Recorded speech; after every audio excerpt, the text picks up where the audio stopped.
Pasca longsor yang melanda wilayah Banjardinas Kalanganyar, Desa Gegelang, Kecamatan Manggis, Kabupaten Karangasem, masyarakat membangun tanggul darurat secara swadaya. Pembangunan tanggul darurat itu dilakukan agar jalan tersebut dapat dilalui kendaraan roda 2.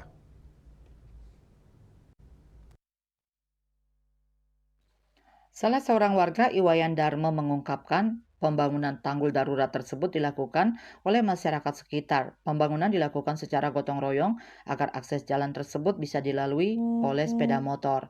Darmo mengatakan bahan tanggul dengan menggunakan bambu dan kayu dengan cara disusun, kemudian ditambah dengan batu kecil.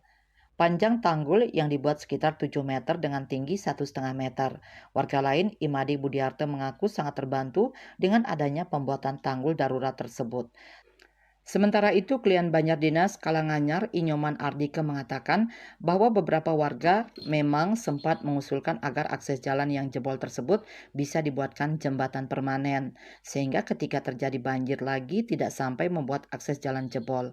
Eka Parananda, Bali Post melaporkan.